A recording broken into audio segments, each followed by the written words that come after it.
ಪ್ರಿಯ ಸ್ನೇಹಿತರೆ, ಶಿವಗುರು ಟಿವಿಗೆ ನಿಮ್ಮೆಲ್ಲರಿಗೂ ಹಾರ್ದಿಕ ಸ್ವಾಗತ. ಇನ್ನೂ ನಮ್ಮ ಚಾನೆಲ್ಗೆ ಸಬ್ಸ್ಕ್ರೈಬ್ ಮಾಡದಿದ್ದರೆ ದಯವಿಟ್ಟು ಸಬ್ಸ್ಕ್ರೈಬ್ ಮಾಡಿ ಮತ್ತು ಬೆಂಬಲ ನೀಡಿ. ರಾವಣನು ಸದ್ಗುಣಶೀಲನೆ ಅಥವಾ ದುಷ್ಟನೆ? ಇಲ್ಲಿದೆ ರಾವಣನ ನೈಜ ಸ್ವಭಾವ. ರಾವಣ ಎಂದಾಕ್ಷಣ ಎಲ್ಲರ ಮನದಲ್ಲೂ ಆತನ ಬಗ್ಗೆ ಕೆಟ್ಟ ಭಾವನೆಗಳು ಮೂಡುವುದು ಸಹಜ. ಆದರೆ ನಿಜವಾಗಿಯೂ ರಾವಣ ಕೆಟ್ಟವನೇ ಅಥವಾ ರಾವಣ ಸದ್ಗುಣನೇ? ಇಲ್ಲಿದೆ ರಾಮಾಯಣದಲ್ಲಿನ ರಾವಣನ ಕಥೆ. ರಾಮಾಯಣ ಕಥೆಯ ಪ್ರಕಾರ ರಾವಣನು ಒಬ್ಬ ಋಷಿ, ಬ್ರಾಹ್ಮಣ ತಂದೆ ಮತ್ತು ಕ್ಷತ್ರಿಯ ರಾಕ್ಷಸ ತಾಯಿಯ ಮಗನಾಗಿದ್ದನು. ಹೀಗಾಗಿ ಬ್ರಹ್ಮರಾಕ್ಷಸ ಸ್ಥಾನಮಾನವನ್ನು ಪಡೆದನು. ಅವನು ಏಕಕಾಲದಲ್ಲಿ ರಾಕ್ಷಸ ಮತ್ತು ಕ್ಷತ್ರಿಯನಾಗಿದ್ದರಿಂದ ಮಹಾನ್ ಶಕ್ತಿಗಳನ್ನು ಪಡೆಯುವ ಉದ್ದೇಶದಿಂದ ಶಿವನ ಅಗ್ನಿಹೋತ್ರಿ ಮತ್ತು ಉಪಾಸಕನಾಗಿದ್ದನು. ರಾವಣನು ಒಬ್ಬ ಮಹಾನ್ ಋಷಿ ವಿಶ್ರವ ಅಥವಾ ವೇಸಮುನಿ ಮತ್ತು ಅವನ ಪತ್ನಿ ದೈತ್ಯ ರಾಜಕುಮಾರಿ ಕೈಕೇಶಿಗೆ ಜನಿಸಿದನು. ಅವನು ಭಾರತದ ಉತ್ತರ ಪ್ರದೇಶದ ಬಿಸ್ರಾಖ್ ಗ್ರಾಮದಲ್ಲಿ ಜನಿಸಿದನು. ಕೈಕೇಶಿಯ ತಂದೆ ದೈತ್ಯರ ರಾಜ ಸುಮಾಲಿ ಅಥವಾ ಸುಮಲಯ ಅಸಾಧಾರಣ ಉತ್ತರಾಧಿಕಾರಿಯನ್ನು ಉತ್ಪಾದಿಸಲು ಅವಳು ಮರ್ತ್ಯಲೋಕದ ಅತ್ಯಂತ ಶಕ್ತಿಶಾಲಿ ಜೀವಿಯನ್ನು ಮದುವೆಯಾಗಬೇಕೆಂದು ಬಯಸಿದನು. ಅವನು ಪ್ರಪಂಚದ ರಾಜರನ್ನು ತಿರಸ್ಕರಿಸಿದನು, ಏಕೆಂದರೆ ಅವರು ತನ್ನಗಿಂತ ಕಡಿಮೆ ಶಕ್ತಿಶಾಲಿಗಳಾಗಿದ್ದರು. ಕೈಕೇಶಿ ಋಷಿಗಳಲ್ಲಿ ಹುಡುಕಿದಳು ಮತ್ತು ಅಂತಿಮವಾಗಿ ಕುಬೇರನ ತಂದೆ ವಿಶ್ರವನನ್ನು ಆರಿಸಿಕೊಂಡಳು. ರಾವಣನು ಒಬ್ಬ ದೈತ್ಯ ಅಥವಾ ರಾಕ್ಷಸನಾಗಿದ್ದನು ಮತ್ತು ಅವನು ಬ್ರಾಹ್ಮಣರ ಜಾತಿಗೆ ಸೇರಿದವನಾಗಿದ್ದನು. ನಂತರ ರಾವಣನು ತನ್ನ ಮಲಸಹೋದರ ಕುಬೇರನಿಂದ ಲಂಕಾವನ್ನು ವಶಪಡಿಸಿಕೊಂಡು ಲಂಕಾದ ರಾಜನಾದನು ಮತ್ತು ಅದರ ಮೇಲೆ ಕ್ಷತ್ರಿಯನಾದನು. ರಾಮನು ಒಮ್ಮೆ ರಾವಣನನ್ನು ಮಹಾಬ್ರಾಹ್ಮಣ ಎಂದು ಸಂಬೋಧಿಸಿದ್ದನು. ಅವನ ಸಹೋದರರು ವಿಭೀಷಣ ಮತ್ತು ಕುಂಭಕರ್ಣ. ಕೆಲವು ಮೂಲಗಳು ಅಹಿರಾವಣ ಎಂಬ ಇನ್ನೊಬ್ಬ ಸಹೋದರನನ್ನು ಉಲ್ಲೇಖಿಸುತ್ತವೆ.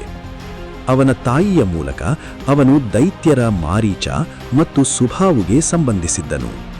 ಕೈಕೇಶಿ ಚಂದ್ರಮುಖಿ ಎಂಬ ಮಗಳಿಗೆ ಜನ್ಮ ನೀಡಿದಳು. ಆದರೆ ನಂತರ ಅವಳನ್ನು ಮುಖ್ಯಾತ ಶೂರ್ಪನಖಿ, ತೂರಿನಂಥ ನುಗುರುಗಳು ಎಂದು ಕರೆಯಲಾಯಿತು. ರಾವಣ ಆಕ್ರಮಣಿ ಮತ್ತು ಅಹಂಕಾರಿಯಾಗಿದ್ದರೂ ಅವನೊಬ್ಬ ಅನುಕರಣೀಯ ವಿದ್ವಾಂಸನಾಗಿದ್ದನು ಎಂದು ತಂದೆ ವಿಶ್ರವ ಗಮನಿಸಿದರು.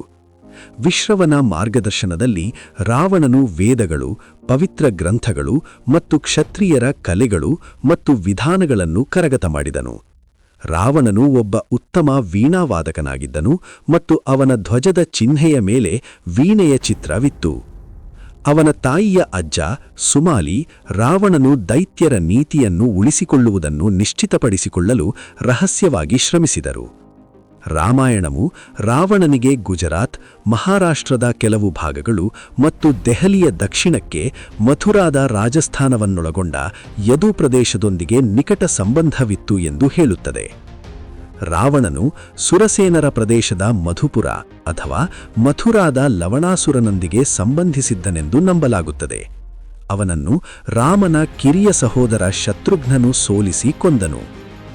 ನರ್ಮದಾ ನದಿಯ ದಡದಲ್ಲಿ ಹೆಚ್ಚು ಮಧ್ಯದ ಯದು ಪ್ರದೇಶದಲ್ಲಿ ಶಿವನನ್ನು ಪೂಜಿಸಿದ ನಂತರ ರಾವಣನನ್ನು ಸೆರೆಹಿಡಿಯಲಾಯಿತು ಮತ್ತು ಶ್ರೇಷ್ಠ ಯದುರಾಜರಲ್ಲಿ ಒಬ್ಬನಾದ ರಾಜ ಕಾರ್ತವೀರ್ಯ ಅರ್ಜುನನ ನಿಯಂತ್ರಣದಲ್ಲಿ ಇಡಲಾಯಿತು. ರಾಮಾಯಣದಲ್ಲಿನ ಉಲ್ಲೇಖಗಳಿಂದ ರಾವಣನು ಮಾನವರಲ್ಲಿ ಅಥವಾ ಸಾಮವೇದದ ಮಹಾನ್ ಪಠಕನಾದ ಅಸುರರಲ್ಲಿ ಸಾಮಾನ್ಯನಲ್ಲ ಎಂಬುದು ಸ್ಪಷ್ಟವಾಗುತ್ತದೆ. ಲಂಕಾಧಿಪತಿ ರಾವಣನನ್ನು ದಶನಾನನ ಎಂದೂ ಕೂಡ ಕರೆಯಲಾಗುತ್ತದೆ. ರಾಮಾಯಣದಲ್ಲಿನ ರಾವಣನ ಬಗ್ಗೆ ಸಾಕಷ್ಟು ಆಸಕ್ತಿಕರ ಸಂಗತಿಗಳಿವೆ. ಈ ವಿಷಯಗಳು ನಿಮಗೆ ರಾವಣನ ಬಗ್ಗೆ ಸಾಕಷ್ಟು ಮಾಹಿತಿಯನ್ನು ನೀಡಬಲ್ಲದು.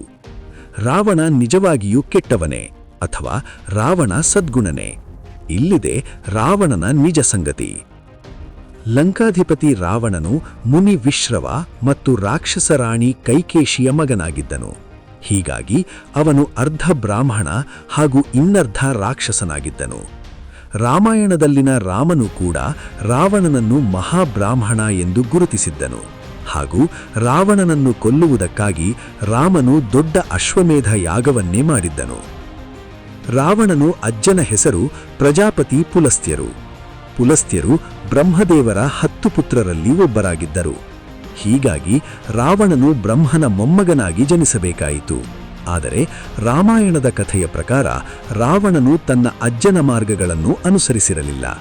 ರಾವಣನು ರಾಮಾಯಣದಲ್ಲಿ ರಾಮನ ಪತ್ನಿ ಸೀತೆಯನ್ನು ಅಪಹರಿಸುವುದರಿಂದ ಕೆಟ್ಟವನೆಂದು ಪರಿಗಣಿಸಬೇಕಾಯಿತು.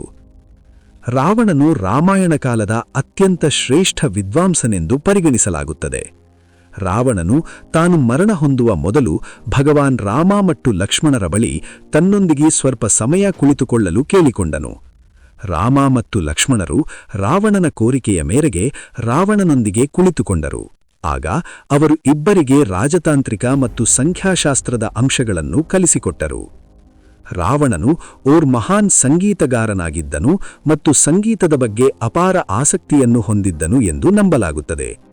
ರಾವಣನ ಜ್ಞಾನದ ಕುರಿತು ಇರುವ ಅಚ್ಚರಿಯ ವಿಷಯವೇನೆಂದರೆ, ಶಿವನನ್ನು ಸ್ತುತಿಸುವ ಸತ್ಯಮೂಲ್ಯ ಕೃತಿ ಎಂದು ಪರಿಗಣಿಸಲಾಗುವ ಶಿವತಾಂಡವವನ್ನು ಸಂಯೋಜಿಸಿದ್ದೂ ಕೂಡ ರಾವಣನೇ ಆಗಿದ್ದಾನೆ. ರಾವಣನ ಮಗ ಮೇಘನಾದ ಹುಟ್ಟಬೇಕಾದರೆ ಅವನು ಅಮರನಾಗಲು ರಾವಣನು ಎಲ್ಲ ಗ್ರಹಗಳಲ್ಲಿ ಮತ್ತು ಸೂರ್ಯನಲ್ಲಿ ಒಂದು ನಿರ್ದಿಷ್ಟ ಸ್ಥಾನದಲ್ಲಿ ಇರಬೇಕು ಎಂದು ಸೂಚಿಸಿದನು. ಆದರೆ ಶನಿ ರಾವಣನ ಮಾತನ್ನು ಅಳ್ಳಗಳೆಹೆಡು ತನ್ನ ಸ್ಥಾನವನ್ನು ಬದಲಾಯಿಸುತ್ತಾನೆ. ಇದರಿಂದ ರಾವಣನು ಕೋಪಿಸಿಕೊಂಡು ಅವನು ತನ್ನ ಜಟೆಯಿಂದ ಶನಿಯ ಮೇಲೆ ಆಕ್ರಮಣ ನಡೆಸಿ ಅವನ ಒಂದು ಕಾಲನ್ನು ಮುರಿದು ಹಾಕುತ್ತಾನೆ. ಇಂದಿಗೂ ಕೂಡ ದೇಶದ ಹಲವೆಡೆ ರಾವಣನನ್ನು ಪೂಜಿಸಲಾಗುತ್ತದೆ. ಇನ್ನು ಕೆಲವೆಡೆ ರಾವಣನನ್ನು ದ್ವೇಷಿಸಲಾಗುತ್ತದೆ. ರಾವಣ ಕಾಲದಲ್ಲಿ ಕೇವಲ ಕೆಟ್ಟ ಗುಣಗಳು ಮಾತ್ರವಲ್ಲ, ಸದ್ಗುಣಗಳು ಕೂಡ ಅಡಕವಾಗಿದ್ದವು. ರಾವಣನ ಬಗ್ಗೆ ಮಾಹಿತಿ ನಿಮಗೆ ಇಷ್ಟವಾಗಿದೆ ಎಂದು ಭಾವಿಸುತ್ತೇವೆ.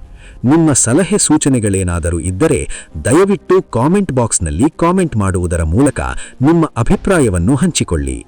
ನಮಸ್ಕಾರ.